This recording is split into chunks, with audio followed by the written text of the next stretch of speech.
Hallo, heute werden wir mal einen alten analogen Stromzähler auseinanderbauen und uns anschauen, wie das funktioniert.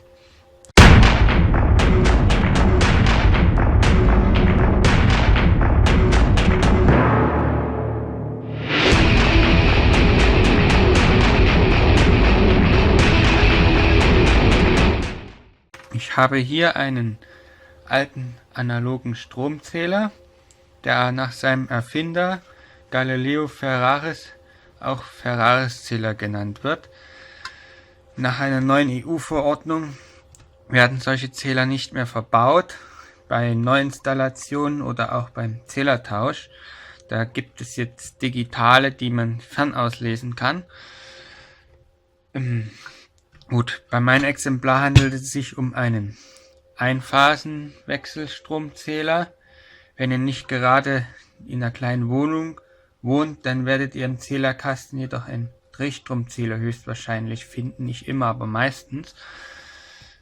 Der Unterschied zum Drehstromzähler ist, beim Drehstromzähler ist das, was hier drin ist, dreimal verbaut, für jede Phase einmal. Und beim Wechselstromzähler halt nur einmal. Ansonsten funktioniert das Ding ganz genauso. So. Kurz zu meinem Zähler, der geht eh nicht mehr. Der ist mal runtergefallen, der zählt jetzt nicht mehr richtig, die Scheibe klemmt manchmal. Bevor ich ihn wegschmeiße, habe ich mir halt gedacht, gucken wir uns das nochmal an. Schauen wir erstmal vorne drauf, da sehen wir hier die Anzeige für die Kilowattstunden, das wird bestimmt sicher jeder kennen. Dann sehen wir hier Angaben für Spannung, Strom und Frequenz. Beim Strom gibt es zu sagen, dieser Zähler, das zählt nur bis 10 Ampere wirklich korrekt. Ab über 10 Ampere kann es starke Abweichungen geben, aber er hält bis zu 40 Ampere Stand. Die Frequenz sollte auch eingehalten werden. Aufgrund der Funktionsweise von diesen Zählern würden sie zum Beispiel eine 60 Hertz Netz falsch zählen. Hier sehen wir das eigentliche Herzstück, die Ferraris-Scheibe. Wie die genau funktioniert, sehen wir uns später nochmal an.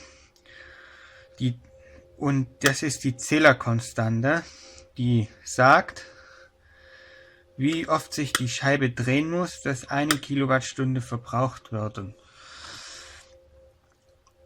Mit Hilfe der Zählerkonstante und der Umdrehungszeit, wie lange die Scheibe für eine Umdrehung braucht, kann man auch die ungefähre Leistung berechnen, die gerade gezogen wird. Was es noch zu sagen gibt, solche analogen Zähler müssen immer aufrecht betrieben werden, sonst zählen sie ebenfalls falsch. So, ich mache jetzt hier mal die Blende ab.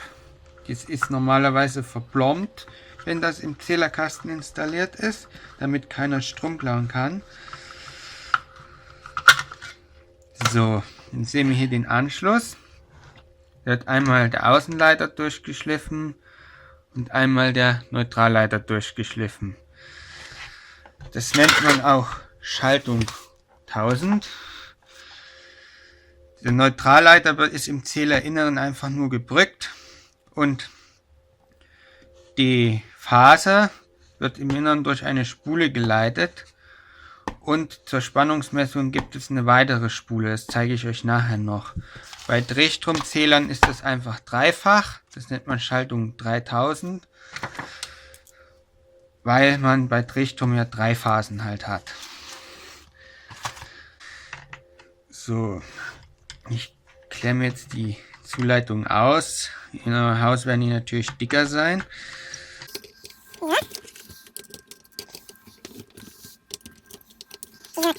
So, und dann haben wir hier eigentlich auch noch eine Blombe. Die habe ich ja schon mal abgemacht. So.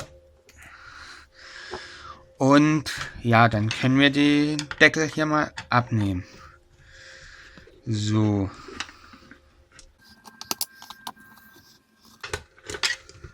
Zack. Dann machen wir dieses, damit ihr mehr seht, machen wir das auch noch ab.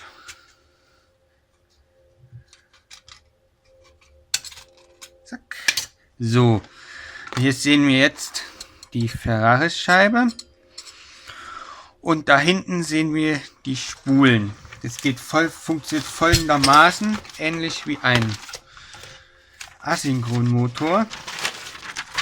Wir haben hier die Scheibe, die ist aus Alu. Dann haben wir hier zwei Spulen. Die eine ist hier unten und die andere ist hier oben. Und die eine hat wenige Windungen, das nennt man Strompfad. Die andere hat viele Windungen, das nennt man Spannungspfad.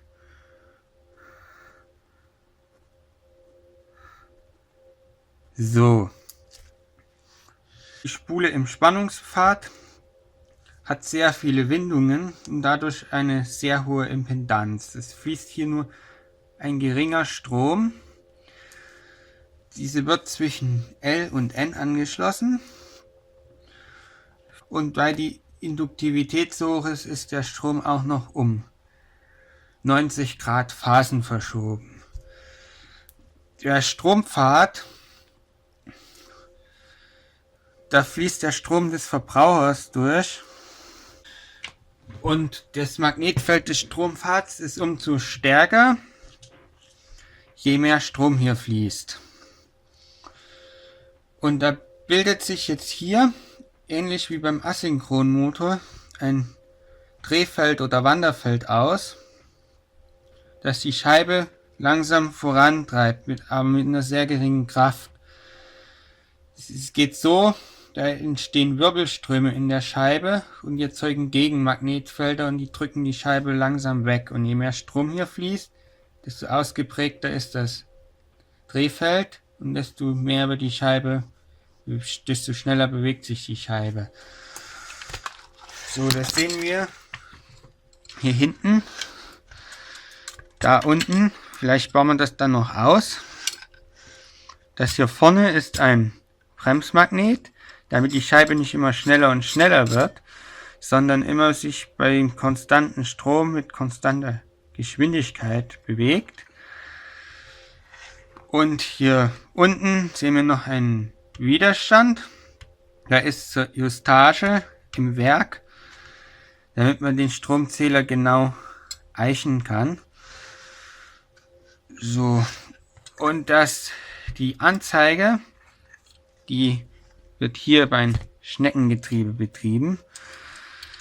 Und es muss auch alles sehr leichtgängig sein, weil das Drehmoment, was hier entsteht, ist nicht sehr groß. Gut, bauen wir es mal weiter auseinander und sehen, was wir noch so entdecken.